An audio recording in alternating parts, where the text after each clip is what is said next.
Versículo para memorizar. Hebreos capítulo 2, versículo 8.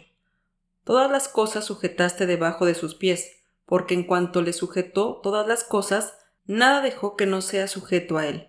Mas aún no vemos que todas las cosas le sean sujetas. Lección 10 del 14 de diciembre de 2024. Prolepsis, anticipado, y analepsis, retrospección. Objetivo: conocer e identificar estas figuras de retórica en las Sagradas Escrituras. Lectura bíblica. Hechos capítulo 11, versículos 15 al 17. Y como comencé a hablar, cayó el Espíritu Santo sobre ellos también, como sobre nosotros al principio. Entonces me acordé del dicho del Señor, como dijo: Juan ciertamente bautizó en agua, mas vosotros seréis bautizados en Espíritu Santo. Así que, si Dios les dio el mismo don también como a nosotros, que hemos creído en el Señor Jesucristo, ¿quién era yo que pudiese estorbar a Dios? Tema bíblico. Estas dos figuras retóricas son poco conocidas, pero en las Sagradas Escrituras encontramos varios ejemplos que son importantes. Ahora bien, antes de citar dichos ejemplos, podemos decir que el término prolepsis proviene del griego y significa conocimiento anticipado de algo, anticipar. Es decir, es una narración que nos lleva temporalmente al futuro y después nos trae al tiempo presente.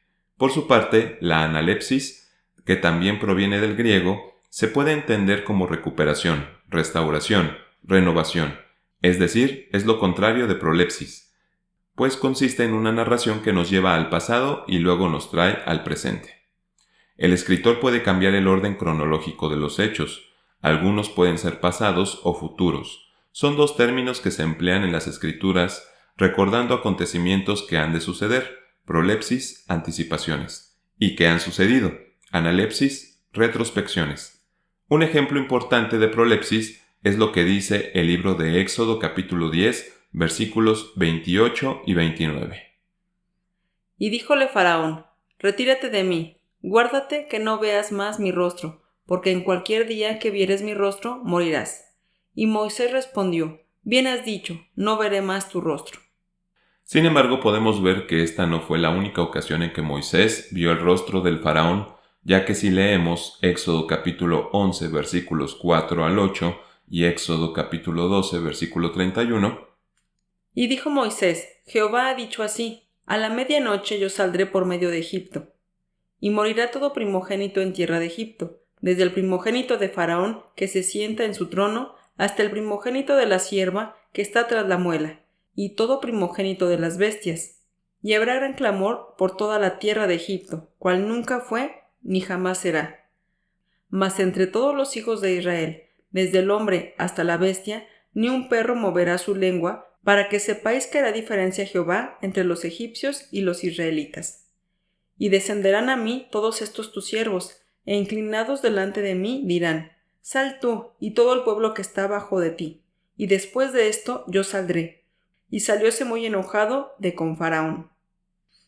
E hizo llamar a Moisés y a Aarón de noche, y díjoles: Salid de en medio de mi pueblo vosotros, y los hijos de Israel, e id, servid a Jehová como habéis dicho. podemos darnos cuenta de que tiempo después Moisés habló con Faraón. No obstante, luego de la salida del pueblo de Israel, no volvió a ver su rostro. Esta parte de las Escrituras es un poco complicada de asimilar, ya que está la disyuntiva de si Moisés vio o no vio más el rostro de Faraón, después del momento que describe el versículo citado. Sin embargo, por lo que dicen los versículos siguientes, se deja ver que sí lo vio, pero una vez que Israel salió de Egipto, no lo vio jamás, por lo que el escritor se adelanta a un acontecimiento futuro, pero nos vuelve a traer en el presente. Otro ejemplo lo encontramos en la carta a los Hebreos capítulo 2 versículo 8, mismo que se asemeja con lo que dice el Salmo 110 versículo 1. Jehová dijo a mi Señor: Siéntate a mi diestra, en tanto que pongo tus enemigos por estrado de tus pies. En el primer versículo se hace mención de que todas las cosas le son sujetas al Señor Jesús, pero la última parte dice: mas aún no vemos que todas las cosas le sean sujetas. Es decir, el versículo nos revela que el Señor Jesús ha de sujetar todo debajo de sus pies, pero luego nos trae al tiempo presente diciendo que aún no le son sujetas todas las cosas. En cuanto a la otra figura, analepsis, podemos traer a la memoria cuando Jesús les dijo a sus discípulos: Mas os he dicho esto, para que cuando aquella hora viniere, os acordéis que yo os la había dicho. Esto empero no os lo dije al principio, porque yo estaba con vosotros. Juan capítulo 16, versículo 4. El Señor Jesús enfatiza la importancia de recordar sus palabras y estar atentos a las profecías que se cumplirán. Precisamente en Juan capítulo 2, versículo 22.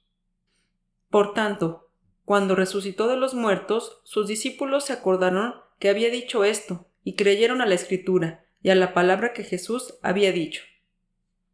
El escritor emplea esta figura al recordar una profecía cumplida. Por tanto, cuando resucitó de los muertos, sus discípulos se acordaron que había dicho esto, y creyeron a la Escritura y a la palabra que Jesús había dicho. El cumplimiento de esta profecía fortaleció la fe de los discípulos y confirmó su aceptación de Jesús como el Mesías. Otro ejemplo importante es el que se menciona en Lucas capítulo 24, versículos 6 al 9. No está aquí, mas ha resucitado. Acordaos de lo que os habló cuando aún estaba en Galilea, diciendo: es menester que el Hijo del Hombre sea entregado en manos de hombres pecadores, y que sea crucificado, y resucite el tercer día. Entonces ellas se acordaron de sus palabras, y volviendo del sepulcro, dieron nuevas de todas estas cosas a los 11 y a todos los demás. Donde se narra que cuando los discípulos llegaron al sepulcro y no encontraron al Señor Jesús, los ángeles les dicen que recordaran las palabras que Jesús les había dicho en Galilea.